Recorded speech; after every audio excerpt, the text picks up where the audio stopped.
لیکن حضرت علی رضی اللہ تعالیٰ عنہ کا جنگ جمل میں مقابلہ ہوا تو آپ نے فرمایا کہ قتلانا وقتلاہم فی الجنہ والامر بینی و بین معاویہ تھا کہ جو دونوں طرف کے مقتولین ہیں وہ جنت میں جائیں گے اور میرے اور امیر معاویہ رضی اللہ عنہ کہ ہمارا معاملہ اللہ کی عدالت میں طے ہوگا.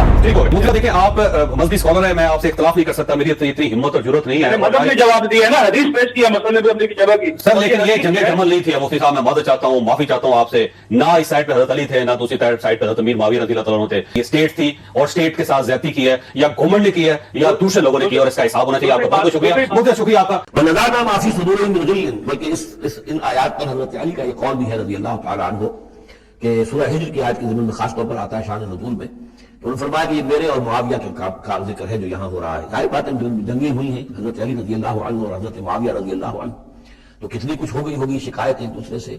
تو یہ آیتیں ہمارے لیے ہیں کہ اللہ تعالیٰ ہمیں دونوں کو جنت میں داخل کرے گا, تو ہمارے دلوں سے یہ کدورتیں جو ہے وہ نکلیں. سب سے پہلے تو میں مفتی مجیب الرحمان صاحب کو اس حوالے سے ضرور اپریشیٹ کروں گا کہ انہوں نے وہ چھپا ہوا علم عوام کے سامنے ظاہر کیا ہے. جو ہم ظاہر کرتے ہیں تو ان کو شکایت ہو جاتی ہے. اب اگر آپ حکومتی نمائندوں سے پوچھیں گے تو وہ عمران خان صاحب کو حضرت علی کی جگہ دیکھ رہے ہوں گے اور ٹی ایل پی کو حضرت معاویہ کی جگہ دیکھ رہے ہوں گے. لیکن اگر آپ ٹی ایل پی والوں سے پوچھیں گے تو وہ کبھی بھی یہ گوارا نہیں کریں گے کہ انہیں حضرت معاویہ کی جگہ رکھا جائے. وہ بھی خواہش کریں گے کہ ہم حضرت علی کی جگہ ہوں, اور عمران خان صاحب جو حکومت میں ہے وہ حضرت معاویہ کی جگہ. نہ تو اس وقت پاکستان کے اندر کوئی خلافت کا نظام ہے, نہ کوئی ریٹ آف دا گورنمنٹ جو ہے وہ کسی اصول اور مبادی کے تحت چل رہی ہے. ان کی جب اپنی خواہشات ہوتی ہیں ان کے اصول ڈفرینٹ ہو جاتے ہیں. جب مخالفین کو انہوں نے تختہ مشق بنانا ہوتا ہے ان کے اصول ڈفرینٹ ہو جاتے ہیں. لہٰذا اس کا خلافت راشدہ سے کو لینا دینا ہے. تو صحابہ کرام میں سے سیدنا ابوبکر عمر نے باری باری پوچھا, انا یا رسول اللہ, کیا میں ہوں وہ خوش نصیب شخص کہ جو آپ کی ڈیوٹی پوری کرے گا مسلمانوں کے خلاف تلوار اٹھا کے. ظاہر بہت آنر کی بات تھی. تو آپ صلی اللہ علیہ وآلہ وسلم نے فرمایا نہیں. حضرت عمر نے پوچھا, آپ نے فرمایا نہیں, بلکہ وہ شخص ہے جو میری جوتیاں گانٹ رہا ہے. تو صحابہ کرام فوراً دوڑ کر حضرت علی کے پاس گئے تاکہ انہیں یہ خوشخبری سنائے. تو حضرت علی نے جب وہ بات سنی تو انہوں نے اپنے چہرے کے آثار ایسے دیے کہ صحابہ کرام نے کہا کہ ہم سمجھ گئے کہ حضرت علی کو یہ بات پہلے سے معلوم ہے. ان کے فیس ایکسپریشن ایسے تھے. تو حضرت علی کو یہ بات پتہ تھی کہ مجھے بڑھاپے میں جا کر تلوار دوبارہ سے اٹھانی ہے. باقی اصحاب ایک ایک پتھر اٹھا کے لا رہے تھے تعمیر کے لیے, اور عمار ابن یاسر نے 2 پتھر اٹھائے ہوئے تھے. 50 سے 60 سال کے درمیان ان کی عمر تھی اس وقت. اس کے باوجود ایمان کا یہ لیول ہے کہ 2 پتھر اٹھائے ہوئے.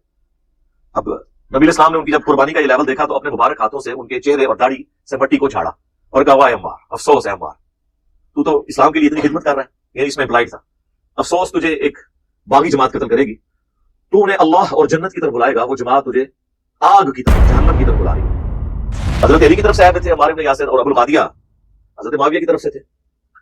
ایک بالکل واضح ہو گیا کہ کس نے مارا, کس رضی اللہ تعالیٰ عنہ نے, کس رضی اللہ تعالیٰ عنہ کی سپورٹ میں عمار رضی اللہ تعالیٰ عنہ کو شہید کیا. یہ بالکل کلیئر ہو گیا, اس میں کوئی دوسری رائے والی بات ہی نہیں ہے. کسی عالم کا حوالہ کوٹ کیا کہ وہ یہ کہتے ہیں کہ حضرت علی کو 2 اجر ملیں گے اور حضرت معاویہ کی اجتہادی خطا کی وجہ سے انہیں 1 اجر ملے گا. تو کہتے ہیں کہ میں یہ کہتا ہوں کہ حضرت معاویہ کی خطا کو اجتہادی کیسے کہہ دیا جائے جبکہ انہیں یہ حدیث پہنچ چکی تھی کہ عمار کو ایک باغی جماعت قتل کرے گی. اس کے باوجود وہ اپنی بغاوت سے پیچھے نہیں ہٹے. کیا حضرت معاویہ اس بات پہ راضی نہیں ہے کہ انہیں برابر چھوڑ دیا جائے, چاہے جائے کہ انہیں 1 اجر بھی ملے؟ یعنی انہوں نے جو بغاوت کی ہے, بغاوت کوئی دین سے بغاوت نہیں ہے, سیاسی پولیٹیکل ٹرم میں بغاوت ہے. اسلام پہ تھے, مسلمان ہیں, صحابی ہیں, ہم رضی اللہ عنہ کہتے ہیں, وہ معاملہ الگ سے. تو کیا وہ اس پہ راضی نہیں کہ انہیں برابر چھوڑ دیا جائے بجائے اس کے کہ آپ 1 اجر بتائیں؟ مخالف کے اجر کی تو کبھی بات ہی نہیں ہوئی ہے. یعنی حضرت علی اگر جنگ جمل, صفین اور نہروان نعوذ باللہ نہ حق لڑتے تو بھی 1 اجر پا لیتے. سمجھ گئے آپ کو بات کی؟ اور الحمدللہ انہوں نے تینوں جنگیں ہاتھیوں پر لڑی, ان کے لیے ڈبل اجر ہے, مخالفین کے لیے کچھ بھی نہیں. ملا علی قاری, یعنی انہوں نے تو جس کو کہتے ہیں نا ایسے پورا آپریشن کر کے رکھ دیا کہ خلافت کی لالچ تھی, نمبر 2 اندر بغاوت تھی, نمبر 3 ڈھال بنایا ہوا تھا خون عثمان کو. یہ الفاظ ہم لکھے ہیں, فرنٹ پہ یہ ریزن بتائی ہوئی تھی جس طرح پولیٹیشنز کرتے ہیں. اور نمبر 4 ان کی اس ایکٹیویٹی کی وجہ سے قرآن اور سنت دونوں محجور ہو گئے. اس کے بعد تو میرا خیال ہے قلم ٹوٹنے والی بات ہے, پیچھے تو کوئی بات بچ نہیں جاتی. مصنف ابن ابی شیبہ میں موجود ہے کہ حضرت علی رضی اللہ تعالیٰ عنہ نمازوں میں قنوت نازلہ پڑھا کرتے تھے معاویہ ابن ابی سفیان پہ. اللہم علیک بمعاویہ و اشیاعہ وعمر ابن عاص و اشیاعہ, اے اللہ معاویہ اور اس کے شیعہ کو تباہ و برباد کر, عمر ابن عاص اور اس کے شیعہ کو تباہ و برباد کر. تو وہ انہوں نے کبھی ان کے معاملے میں لینیئنٹ رویہ اختیار نہیں کیا. اور یہ جنت میں تختوں پر بیٹھے ہوں گے آمنے سامنے, یہ میرے, طلحہ, زبیر اور عثمان بن عفان رضی اللہ عنہم اجمعین علیہم السلام اجمعین کے بارے میں.